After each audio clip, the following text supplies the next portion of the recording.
had over 1,900 submissions for the survey.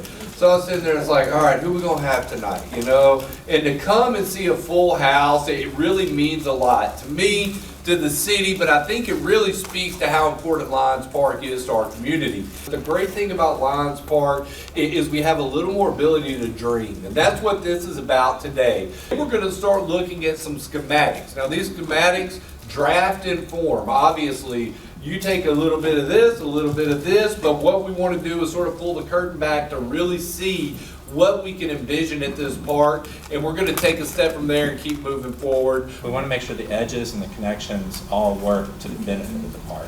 One of the things we talk about is complete streets, and so the idea with complete streets is having a street that's not just for cars. It's a street that supports pedestrians, it supports, you know, people outside of cars, and so you can do that by traffic calming, planting street trees, looking at the way the road is designed, introducing parallel parking or angled parking to help protect the sidewalk zone, making sure there are sidewalks, and then making sure the sidewalks connect across New Road, across Bosque, a pedestrian-friendly connection. Have some welcome plazas, an area where people can gather.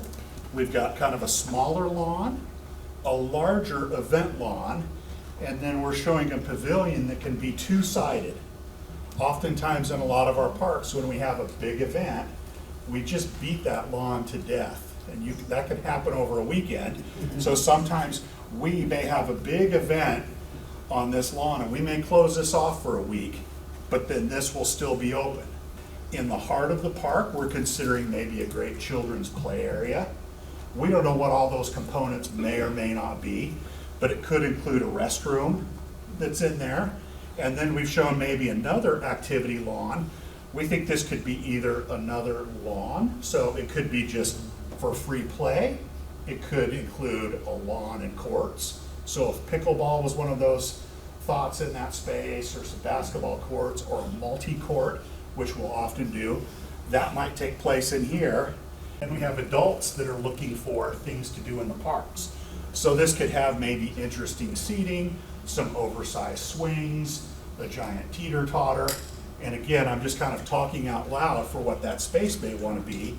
This gives us a plaza for this playground space. So it could have a splash pad or a water moment.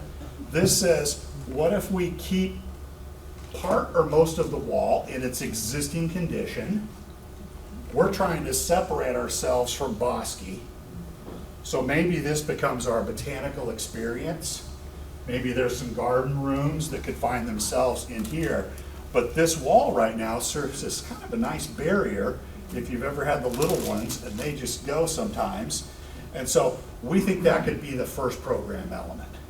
Behind that, this may be kind of a larger plaza that could sit behind, we're calling it in this one, a band shell or a pavilion, where you could have your performance. This could have interesting planting, loose seating. It could have game tables.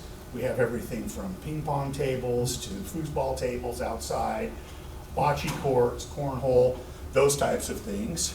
It could be a place where on Tuesday or Thursday afternoons, the library comes in and does a reading cart. Maybe this is where you could have some picnicking areas. We're showing the children's garden kind of coming around the side here. That's kind of a nod to the past. We have the streetscape. We've kept this location to kind of buffer us from our busiest intersection. We've introduced in this one, dog park. Dog park's a little bit noisy. Dog park's a little bit of a controversial chip in a lot of parks. But one thing we have learned in our park planning, our dog park users, they come early, they come often, they come late, and they come consistently. And so they are our eyes and ears in our parks. Yep. And so when we balance all of these thoughts, we may say, I hate dogs in the park. It puts that noisy element in a great spot. We've got a dog park in this corner this time. We've got kind of a hardscape gathering plaza to the Bosque New Road side of things. And then we separate that with planting. Again, we get kind of a big lawn chip here, a big lawn, and then maybe there are some smaller lawns. So if you're having a family reunion or there's some kind of an activity, I'll go back to Myriad Gardens again. One of the things that we learned in a process very similar to this, a woman raised her hand and she goes, all of my daughters were married in the Myriad Botanical Gardens. Should we have a wedding chapel?